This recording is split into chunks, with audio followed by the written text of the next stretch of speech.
amin'izao fotoana izao nefa dia efa mahita zavatra sady ny atokotiko Madagasikara ka izay ny mahatonga anay hanao fanambarana amin'izao fotoana izao. Fanambarana ny atokotiko Madagasikara manoloana ny fikasany sasany hanao indray ny fangalana-bato amin'ny fifidianana kominaly sy munisipaly ho avy izao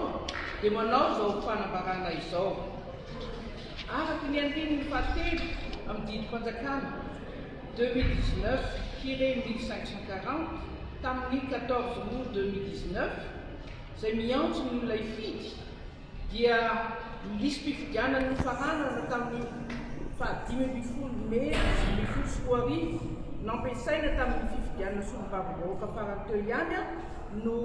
hany-manan-kery amin'izao fifidianana kominaly sy munisipaly ho avy izao. Noho izany, voalohany, tsy azo ovana na kitihana na ampino na analana io lisitra io. Faharoa, tokony hitovy tanteraka araka izany ny isan'ny mpifidy nofaranana tamin'ny fifidianana solombavam-bahoaka sy ny isan'ny mpifidy amin'ny lisitra ampiasaina amin'izao fifidianana kominaly sy munisipaly izao isaky ny birao fandrasaam-bato. Fahatelo, fantatra fa maro ny sefokontany nosoloana mba hampandany ny candidat-panjakana ka ampiasa ny agent électoral ny feni azy ireo anova ireo lisitra ka anala na anampy anaran'olona ao aminy. Fahaefatra, eo ampelantanan'ny antokotimma ny lisy fifidianana ampiasaina isaky ny bureau de vote ka tsy maintsy isy ny fampitahana izany amin'ny lisy fifidianana nampiasaina tamin'ny fifidianana solombavam-bahoaka teo ka ho fantatra mazava ny anarana sy ny isany nampino nanarana raha misy izany. Fahadimy, betsaka ny numéro karapanondro mitovy miveriberiky nefa misoratra amin'ny olona samihafa. Koa manoloana izany dia tandrana ireny olona mampiasa ireny karapanondro osika sy sandoka ireny, usage des faux na fausse écriture, ireny ny atokotiko Madagasikara entina mifidy sy ireo raitsy fomba aminy fa ananana daholo ny anaran'ireo izay satria hita ao anaty lisy fifidianana notampenany atoko izany. Koa tanana zany izay ireny mampiasa an'ireny karapanondro osika sy sandoka ireny. Fahaenina, misy ihany koa mpifidy voasoratra anarana amin'ny ao fantanjahan-bato samihafa sy maromaro ka mihevitra ny fidy any amin'ireny birao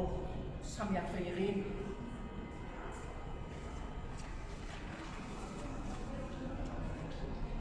Ananany antoko ihany koa ny anaran'izy ireo sy ny adresy misy azy mba hanamora ny fitoriana azy ireny. Fahafito, mety misy alaim-panahy ampiasa bulletin tricochet nefa araky ny andininy fa 120 ny lalàna peljour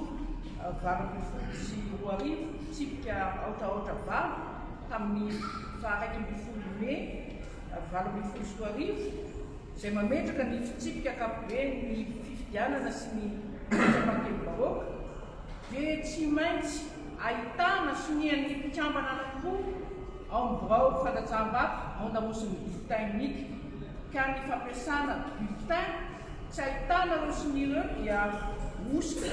ary sajiny andininy fa 300 amin'ny lalàna io. Fahavalo, araky ny andininy fa 5 amin'ny didim-panjakana 2010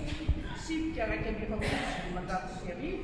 tamin'ny fahaefatra amin'ny volana Août 2010 mametra ny fomba fanatanterahana ny fifidianana kominaly sy munisipaly dia stylo aby bleu na lavatondro ihany manan-kery amin'ny fametrahana ny safidy.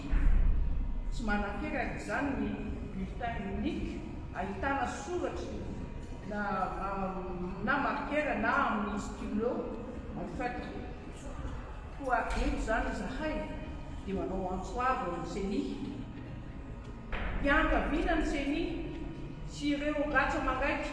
miaraka aminy mba andray ny fepetra aingana isoloana ny osika sy alabato mety hitranga ary janona ho malotely mamoka sy andany na minizana amin'izy natao teto Antananarivo androany fa 20 novambra 2024